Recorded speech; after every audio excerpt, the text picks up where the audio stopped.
E aí pessoal, beleza? Mais uma semana aí de coronavírus, né? Mais uma semaninha de aula EAD, infelizmente. Espero que todos estejam bem, familiares. Bom, no último vídeo nós iniciamos o roteiro da aula 20, que fala sobre provas, correto? Então neste vídeo nós vamos falar sobre, vamos continuar, né, nesse roteiro. Nós vamos começar aí pelo tópico 5 em algarismo romano, meios de prova. Tá? Meios de prova que vocês já estudaram lá no Código de Processo Civil. Vocês vão ver que bastante coisa parecida na CLT, mas a CLT tem, né, específicas regras sobre o tema também. Nós vamos comentar a partir de agora. Vamos falar de todos os meios de prova regularmente admitidos ali na CLT, que vão dos artigos 818 a 830, beleza? E nós vamos começar falando do depoimento pessoal, tá? Que a CLT também vai chamar de interrogatório. Veja bem, o que seria o depoimento pessoal? Seria a prova feita a partir da própria parte, ou seja, o autor e o réu vão falar com o juiz, e tudo que eles falarem vai ser considerado para fins de prova. Lógico que o autor não prova nada a favor de si, assim como o réu. Eles só provam contra. Por isso que o depoimento pessoal é algo extremamente delicado. O empregado ou o empregador que for prestar, a prova que eles vão fazer, no máximo, é uma prova contra si mesmos, né? Por isso que eu sempre digo que é interessante o advogado pedir o depoimento pessoal da outra parte, principalmente quando a outra parte se mostra um pouco nervosa ou até mesmo despreparada, porque o seu advogado, obviamente, vai colocar na inicial ou na contestação aquilo que a parte disser para ele. No entanto, se a parte mentir para o advogado e na hora do depoimento pessoal ou dar informações incongruentes para o advogado, né, e na hora do depoimento pessoal desmentir o que foi falado na inicial, desmentir o que foi falado na contestação, vai valer o que foi falado pela parte, se o que foi falado trouxer prejuízo. Porque, na verdade, vai mostrar para o juiz que o que está na inicial não é verdadeiro, o que está na contestação não é verdadeiro. Então, a prova que é feita mediante depoimento pessoal é uma prova extremamente importante e principalmente a favor de quem não o está prestando, né? E aí, sobre depoimento pessoal, a CLT coloca esse meio de prova como o primeiro meio de prova que vai acontecer na audiência, caso não haja a necessidade de realização de perícia. E aí a gente vai no artigo 848 da CLT e ele trata do interrogatório, né? Há na CLT tanto os termos o termo interrogatório quanto o termo depoimento pessoal. E a doutrina faz a seguinte diferenciação entre os termos. O depoimento pessoal, ele é pedido pelas partes, né? Já o interrogatório, ele é um ato de ofício, que o juiz toma o depoimento da parte, mesmo sem requerimento. Então, a gente pode observar aqui no artigo 848 e no artigo 820 essa pequena diferença, mas, na verdade, né, a ideia da prova, o objeto da prova é o mesmo, provar confissão. Tá? Vejam bem, terminada a defesa, seguir-se-á a instrução do processo, artigo 848. Podendo o presidente, no caso aqui a gente sabe que é o juiz, né, de ofício, essa parte do juiz temporário a gente descarta porque a gente sabe que não existe, interrogar os litigantes. Então, quando a CLT fala de ofício, ela usa o termo interrogar os litigantes. É por isso que muitas vezes em audiência trabalhista vocês vão ver o juiz, mesmo sem pergunta de advogado nenhum, fazendo um monte de perguntas às partes, né? Além de ele ser o diretor do processo, nós já falamos disso no vídeo anterior, ele também tem essa possibilidade, né? Muitas vezes é até interessante que ele o faça para que ele sane suas próprias dúvidas. Lógico que o que o empregado vai falar a favor de si não conta, mas o que ele falar contra si mesmo vai acabar contando como confissão. O mesmo vale para o empregador. O que ele falar a favor de si não conta, mas o que ele falar contra vai acabar servindo como prova de confissão, beleza? Daí, sobre a prova de confissão, o interessante o interessante é a gente entender que ela vai acontecer, pode acontecer de forma expressa ou de forma fictícia, né? De forma por omissão. E a gente já até estudou isso. Antes de passar aqui exatamente para a ideia da confissão, só passar com vocês o artigo 820, para vocês perceberem como que o depoimento pessoal ele é utilizado, o termo depoimento, quando realmente as partes estão requerendo, né?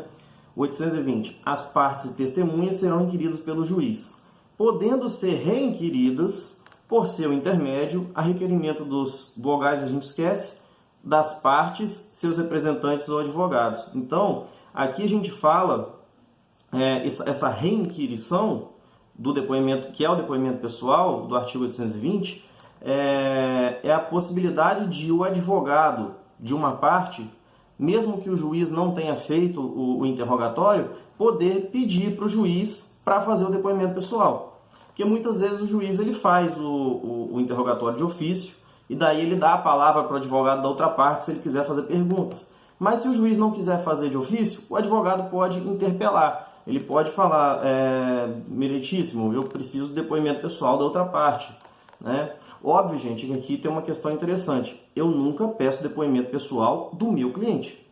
Por quê? Porque a única coisa que o depoimento pessoal prova é confissão. Confissão é uma prova contra mim. Então não tem sentido eu pedir a produção de uma prova que só pode ser contrária a mim. Então, quando eu peço depoimento pessoal, eu peço depoimento pessoal da outra parte. Se eu sou advogado do autor, peço depoimento pessoal do réu. Se eu sou advogado do réu, peço depoimento pessoal do autor. Não cabe pedido de depoimento pessoal, né, pelo advogado do autor, pedindo para o juiz para ouvir o autor. Não cabe. Falta até interesse. Tá? Da mesma forma, se o advogado for do réu, ele não pode pedir ao juiz para ouvir o réu. Tá? O juiz vai ouvir se quiser e não cabe ao advogado pedir. O que o advogado vai pedir é sempre para ouvir a parte contrária. Tá? E uma questão curiosa de procedimento, por mais que alguns juízes não observem isso à risca, acredito que a maioria observa, é a questão de, se vocês olharem aqui o artigo 820, serão requeridas por seu intermédio. Como assim por seu intermédio?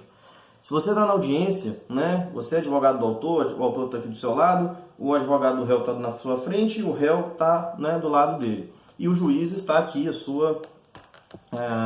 sentado aqui na cadeira dele, né, à sua esquerda, e você pergunta o seguinte, eu estou fazendo pergunta para o réu. Aí eu pergunto assim, meritíssimo, eu gostaria de saber se o réu pode dizer isso, isso, isso. E o juiz vai ouvir a minha pergunta e vai repassar a pergunta.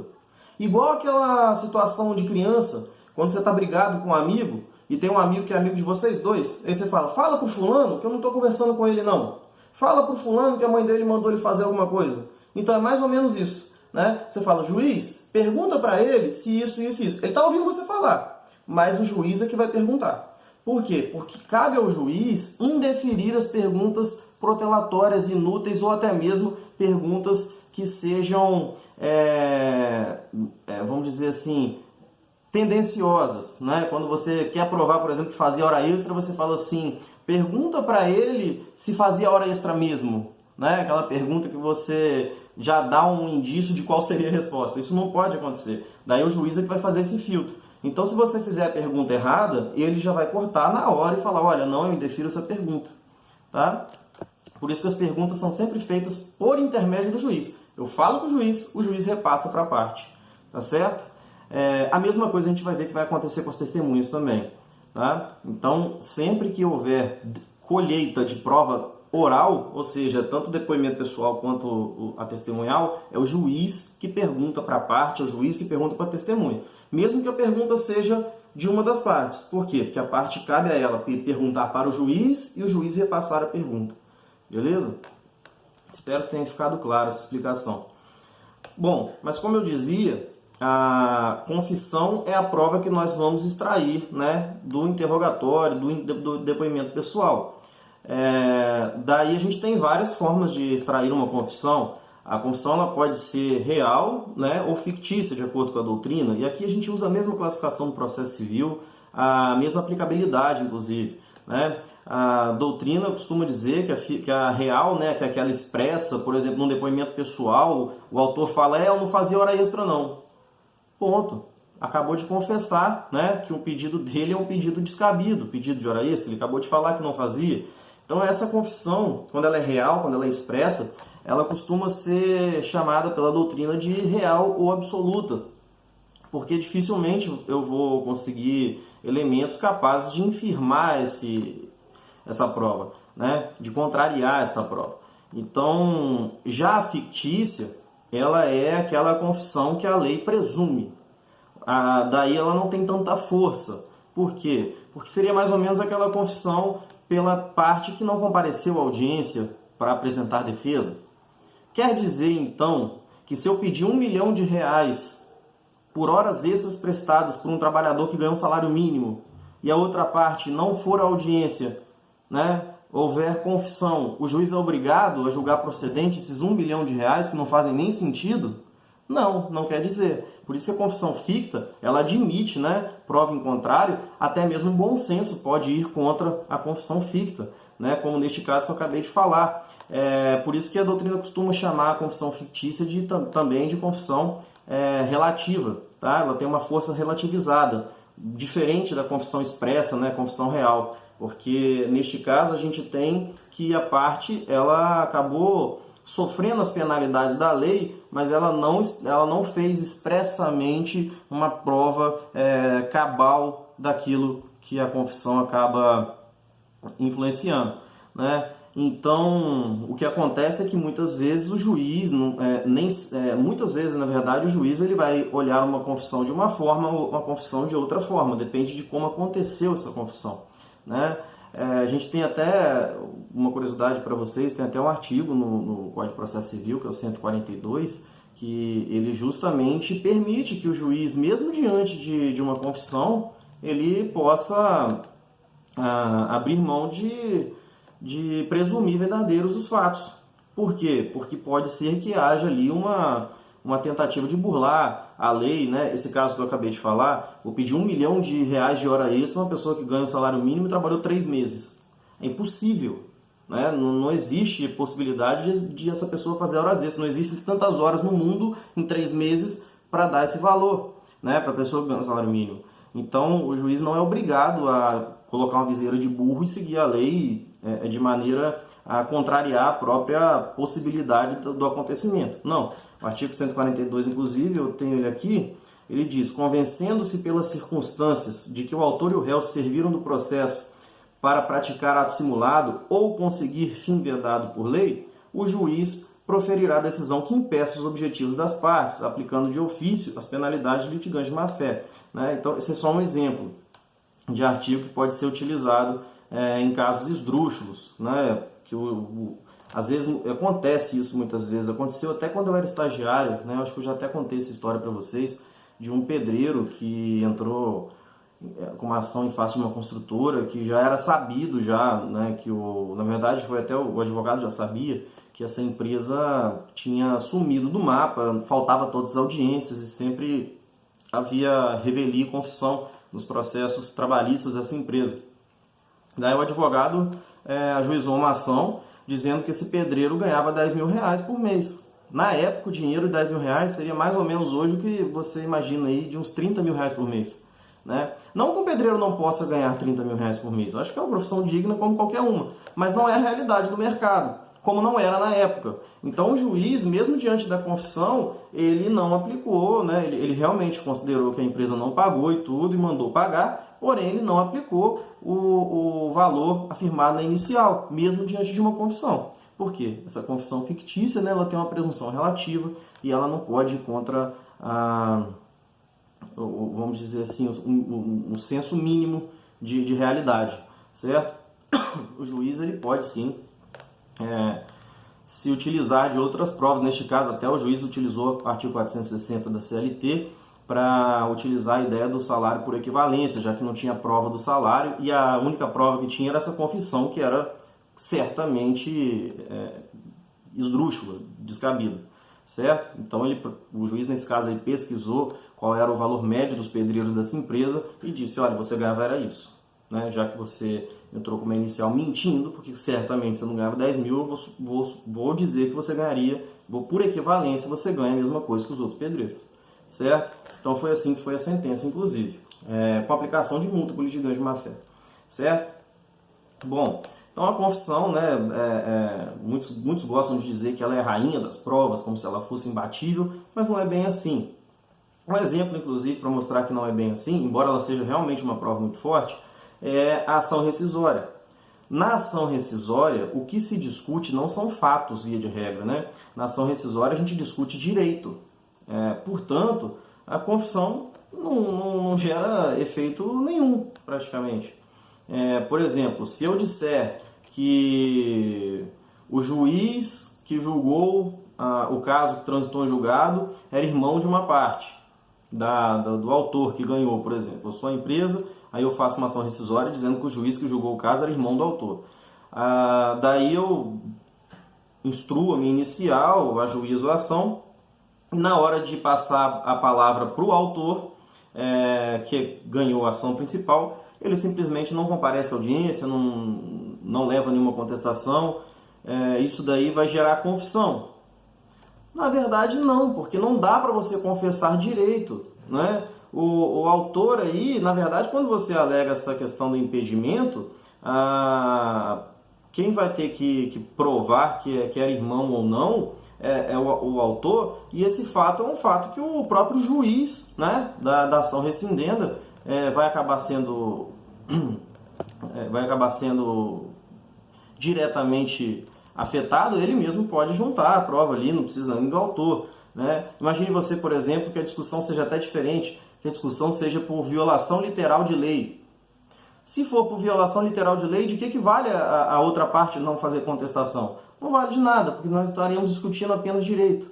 Então, até tem uma súmula no TST que eu coloquei no roteiro de vocês aí, que é a súmula 398, que na ação rescisória, revelia e confissão não tem efeito nenhum, né? Vejamos aqui, ó. Na ação rescisória, o que se ataca é a decisão, ato oficial do Estado, acobertado pelo manto da coisa julgada. Assim, e considerando que a coisa julgada envolve questão de ordem pública, a revelia não produz confissão na ação rescisória. Tá? Na verdade, na ação rescisória, você tem que comprovar o que você está falando, e não há se falar em confissão, porque os fatos não são fatos que você precisa provar, são fatos que já estão acobertados pelo manto da coisa julgada, então são praticamente... vamos dizer assim, já tem força por si só, né? Como diz a súmula aqui, são matérias de ordem pública. Então, cabe ao autor demonstrar realmente o equívoco, ok? Enfim, só nesse papo a gente acabou falando de dois meios de prova, né? Tanto do depoimento pessoal quanto da confissão. Confissão que não precisa ser sempre por depoimento pessoal, né, galera? Confissão ela pode ser, por exemplo, pode ser até extrajudicial. Todos aqueles casos de confissão que nós estudamos no processo civil vão se aplicar aqui no processo de trabalho também, ok? Próxima prova que tem aí para vocês no roteiro é a prova testemunhal. Sobre a prova testemunhal, a CLT ela é um pouco, vamos dizer assim, econômica, né? Ela não fala tanto da prova testemunhal, embora de todas as provas seja uma daquelas mais falhe, né? A prova testemunhal, por exemplo, na CLT, sobre impedimento, suspeição e incapacidade, que a gente tem bastante artigo lá no CPC e no Código Civil, a CLT se resume basicamente a né, que é esse artigo 829.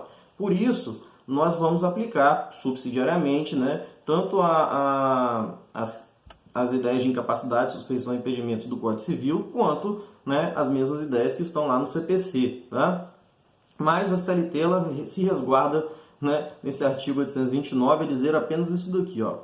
A testemunha que for parente até o terceiro grau civil, amigo íntimo ou inimigo de qualquer das partes, não prestará compromisso e seu depoimento valerá como simples informação. O juiz, muitas vezes, nesses casos, às vezes ele nem ouve, né? Até porque essa ideia de que o depoimento vale como simples informação, basicamente tem quase que a mesma ideia do depoimento pessoal. Isso só denigre a parte que levou essa pessoa que seria testemunha. Porque imagine o seguinte, eu levo minha esposa para ser minha testemunha. Obviamente ela não pode ser testemunha. Vamos supor então que o juiz decida ouvi-la como informante. Daí qualquer coisa que ela falar que seja contra mim, o juiz vai acreditar, porque ela não teria nada para dizer contra mim. Se ela der mole e falar alguma coisa contra mim, o juiz vai levar isso em consideração. Agora, tudo que ela falar que abonar a minha conduta, ele vai olhar assim, tá falando isso porque é a esposa dele, certo? Então, nem é o ideal. Quando você tem uma testemunha que não se enquadra, uma pessoa que você queira ouvir como testemunha, mas que não se enquadra como testemunha, o ideal é nem ouvir, certo? E aí eu estou dizendo isso como advogado, né? O juiz, normalmente, se você insistir, ele acaba até ouvindo, mas ele qualifica essa pessoa como mero informante, tá? Daí é o seguinte, tomem muito cuidado se vocês forem advogar, porque existem situações que são um pouco embaraçosas, que são criadas às vezes sem querer, às vezes por maldade, mas que podem trazer prejuízos para a parte. Por exemplo, quando você vai levar uma testemunha que é colega de trabalho da parte, os colegas de trabalho costumam se intitular amigos, mesmo que não sejam aqueles amigos íntimos de frequentar a casa um do outro e tudo mais. Mas você conhece a pessoa, trabalha com a pessoa já tem 5 anos, você acaba dizendo assim, fulano é meu amigo, né? Aí se você pensa assim, você já foi na casa dele? Não. Conhece a família dele? Não. Você frequenta os ambientes que ele frequenta socialmente? Não. Então como é que você chama ele de amigo? É porque você pensa na amizade, naquela amizade do coleguismo de profissão. E aí muitas vezes você vai levar um colega de profissão para ser testemunha e o juiz faz a pergunta que ele deveria fazer mesmo, só que sem explicar o que quer dizer, né? Então ele faz a pergunta assim, você é amigo ou inimigo de alguém aqui na mesa? E aí se você não explicar para a pessoa que o amigo a que faz referência o juiz é o amigo íntimo, a pessoa vai responder na hora, sou amigo do fulano. E o juiz só vai ouvir essa testemunha como informante. Então o ideal, né, eu não estou dizendo aqui para você preparar uma testemunha para mentir, porque isso daí eu nunca digo para ninguém fazer, eu jamais faria isso na minha vida, inclusive. Né? Todo mundo que já foi testemunha em processo meu sabe disso. A primeira coisa que eu falo é, se você não vier para falar a verdade, é melhor que você nem fale nada. Né? Eu prefiro sempre lidar com a verdade. E é o ideal. Agora, você tem que preparar a testemunha no seguinte sentido. Olha, quando o juiz te perguntar amigo, tome cuidado, porque ele não quer dizer que você, só porque você é colega dele, você é amigo. Ele pergunta do amigo íntimo. Aquele amigo que frequenta a casa de um do outro, que quando vai sair para beber com os amigos, vão no mesmo bar, que vai no batizado do filho, que vai no aniversário de 1 ano. Esse é amigo, né? Que vai assistir TV na casa dele. Esse que é o amigo que não pode testemunhar. Né? O amigo mero colega de trabalho, conhecido da igreja, né? Esse não é amigo para efeitos da lei que proíbe ser testemunha, tá? Que a lei proíbe ser testemunha. Então isso daí tem que ser passado para a testemunha para que ela, né, perceba que não é isso que o juiz quer dizer, senão ela vai acabar dizendo que é amigo e não vai ser ouvido como testemunha. A mesma coisa acontece quando o juiz pergunta, você tem interesse na causa? Porque às vezes a pessoa fala assim, nossa, esse empregador está mentindo, está errado, eu quero que o empregado ganhe. Ou o contrário, né? Esse empregado está mentindo, está errado, eu quero que o empregador ganhe. Mas se ele for lá para a frente do juiz para avalar a verdade, ele só vai fazer o empregador ganhar porque ele falou a verdade, não porque ele tem intenção de prejudicar o empregado. Então, assim, quando o juiz pergunta, você tem interesse na causa, o ideal é sempre você dizer para a testemunha dizer que não, né? Só vim falar a verdade. Se a verdade que eu falar vai ajudar ou atrapalhar o fulano ou cicrano, eu só estou falando a verdade. Né? Então, muito cuidado com essas perguntas, que são perguntas que o juiz é obrigado a fazer, e alguns juízes explicam, outros não. Daí, se a pessoa não estiver preparada, ela acaba caindo numa casca de banana e falando que é amigo, falando que tem interesse, daí o juiz não vai ouvi-lo como testemunha, certo? Bom, sobre as testemunhas, né? Afora essas situações de impedimento, suspeição e incapacidade, que nós vamos usar as mesmas do CPC e do Código Civil, tem uma questão bem interessante, que é aquele caso em que você tem, imagine o seguinte, uma pequena empresa que só tem 2 empregados, e eles fazem hora extra. Só tem 2 empregados, não tem cartão de ponto, né? Não tem necessidade de ter cartão de ponto, daí esses 2 empregados fazem hora extra.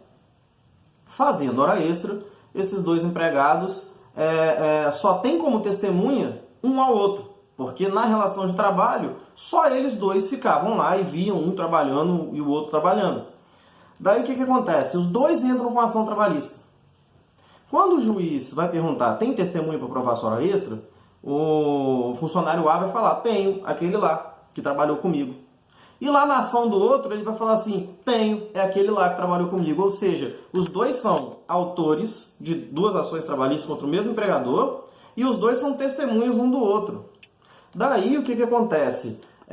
Os empregadores, né, os advogados dos empregadores, começaram a pedir a suspeição dessas testemunhas, dizendo o seguinte, esse cara tem interesse, porque se o amigo dele ganhar naquela ação ali, ele vai poder falar na ação dele também e os dois vão ganhar. Então, os dois estão de conluio.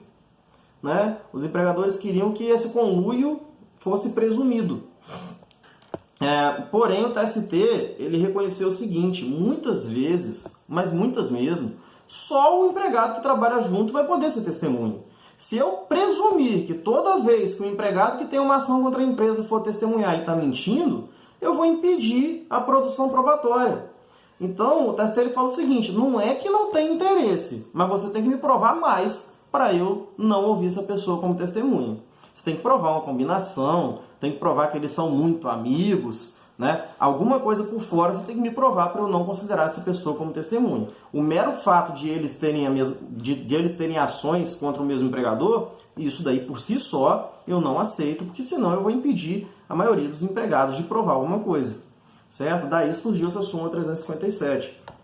Não torna suspeita a testemunha o simples fato de estar litigando ou de ter litigado contra o mesmo empregador.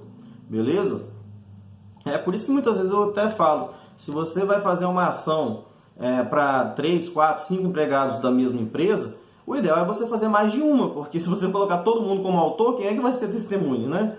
Então, se você fizer mais de uma, por exemplo, você faz uma ação com 3, uma ação com 2, daí você pode usar, né, esses trabalhadores como testemunhas uns dos outros. Lógico, né, sempre falando a verdade, não para ficar de conluio, tá? Porque isso daí seria até uma falha ética do advogado, ok? Não me levem a mal nesse sentido. Eu só estou realmente demonstrando como que é a súmula 357 e se você for para falar a verdade, não tem problema nenhum você seguir a súmula e fazer tomar esse tipo de atitude. Beleza? Então, ainda sobre testemunhas, né? O número máximo de testemunhas que as partes podem levar na audiência, né? Para o CPC, esse número é de 10, né? Considerando 3 para cada fato. Na CLT não existe essa diferenciação, tá? De 3 para cada fato, 10 no total, isso não existe. Na CLT o número é único e depende do procedimento. Tá? Se o procedimento for inquérito por apuração de falta grave, são 6 testemunhas, no máximo. Ah, Osório, mas as 6 tem que provar fatos diferentes, o mesmo fato, tanto faz. São 6 no máximo. Ah, mas eu tenho que provar 9 coisas. Então você busque as 6 testemunhas que saibam provar essas 9 coisas. Ah, mas eu não tenho, não, só tenho as 6 testemunhas. Eu tenho 9 testemunhas, tenho que provar 9 coisas. E os 9 sabem cada uma coisa. Então, meu amigo, você vai para o que é mais forte para você, porque não tem como. Né? Nesse caso, que você tem mais testemunhos do que o possível, o ideal, inclusive, é você não ouvir como testemunha. Você pegar um depoimento deles por escrito, reconhecer firme em cartório e juntar como documento. Tá? Porque não pode ter mais de 6 testemunhas no inquérito judicial para apuração de falta grave. O procedimento do artigo 821 da CLT em seguida em diante ali, ele vai dizer isso, o máximo de 6 testemunhas para cada parte. No procedimento ordinário, o número cai para 3. Tá? O ordinário é aquele de mais de 40 salários mínimos. Okay? O sumário, como não fala nada, né, a doutrina costuma entender que no sumário também seriam 3.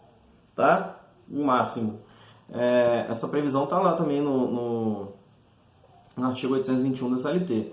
Já no sumaríssimo, a previsão do artigo 852H, no parágrafo 1º da CLT, esse número de testemunhas cai para 2, no máximo para cada parte, beleza? Mas vejam bem, quando eu digo cada parte, né, eu estou falando dos polos, ativo e passivo, tá? Via de regra, quando você tem mesmos interesses e você tem litisconsórcio, né, por exemplo, eu tenho 3 autores, quer dizer então que no ordinário eu posso usar 3 testemunhas para cada um?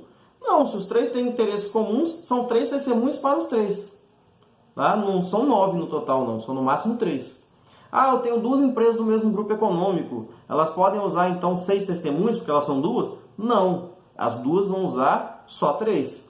Agora, quando as partes, né, do polo ativo ou do polo passivo estiverem dissonantes, né, quando elas tiverem interesses individuais diversos, né, quando você tem, por exemplo, uma alegação aí